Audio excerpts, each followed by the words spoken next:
नहीं देखिए, पहले हम लोगों ने सीटें भी ज़्यादा लड़ी थी पीछे के चुनाव में,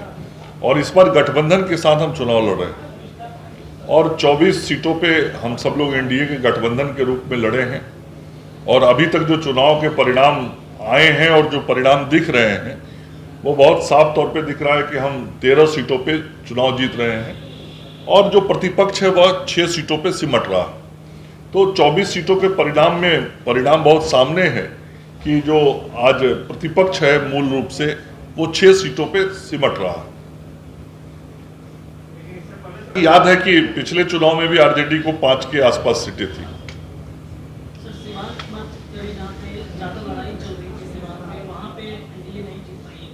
नहीं, कई सीटों पे हम नहीं जीत पाए और निश्चित रूप से जहां जीते हैं वहां की भी हम समीक्षा करेंगे और जहां नहीं जीत पाए वहां भी समीक्षा करेंगे कि हमको क्यों नहीं लोगों का समर्थन मिल पाया। और भी अभी हाल में संपन्न हुए हैं और विधान परिषद का जो चुनाव संपन्न हुआ है उसका परिणाम आज आया है और मैं राज्य के अपने त्रिस्तरीय पंचायती राज व्यवस्था के सभी जनप्रतिनिधियों के प्रति एनडीए की ओर से, भारतीय जनता पार्टी की ओर से धन्यवाद और आभार व्यक्त करना चाहता हूं, जिन सब लोगों ने एक बार फिर से एनडीए पर भरोसा जताया है और बहुमत से सीटों को एनडीए के पक्ष में जिताने का काम किया है। और अभी तक जो परिणाम प्राप्त हुए उसमें एनडीए ने बढ़त बनाया हुआ है और जो जिन सीटों पर बढ़त की जानकारी मिली उन सीटों पर भी यदि परिणाम के रूप में हम देखते हैं तो एनडीए को एक अच्छी जीत त्रिस्तरीय पंचायती राज के प्रतिनिधियों ने दिलाया है। मैं अपने सभी त्रिस्तरीय पंचायती राज के प्रतिनिधियों को बीजेपी की तरफ से और एनडीए की तरफ से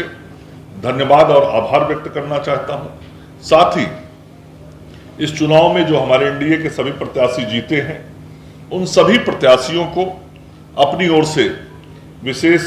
शुभकामनाएं और बधाई देना चाहता हूं। एनडीए के सभी कार्यकर्ताओं को अपने एनडीए के नेतृत्व की ओर से भी बधाई देना चाहता हूं, सभी का आभार व्यक्त करना चाहता हूं कि सभी कार्यकर्ताओं ने संपूर्ण राज्य की सभी सीटों पर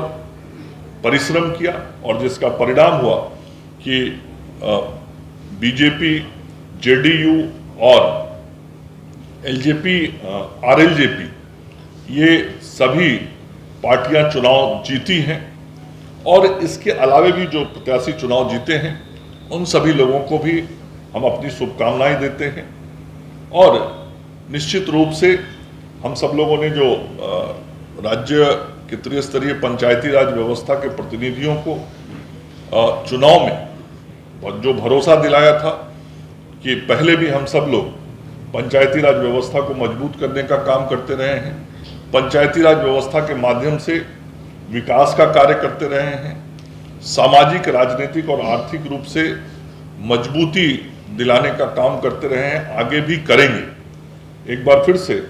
सभी प्रतिनिधियों को, पंचायत राज के प्रतिनिधियों को यह बात मैं कहना चाहता हूं कि जिस भरोसा और विश्वास के साथ आप सब लोगों ने एनडीए को अपना समर्थन दिया है, आगे भी एनडीए की सरकार पंचायती राज व्यवस्था को मजबूत करते हुए गांधी जी के सपनों को जमीन पर साकार करने के लिए, पंचायती राज व्यवस्था को और मजबूत करने के लिए काम करती रहेगी।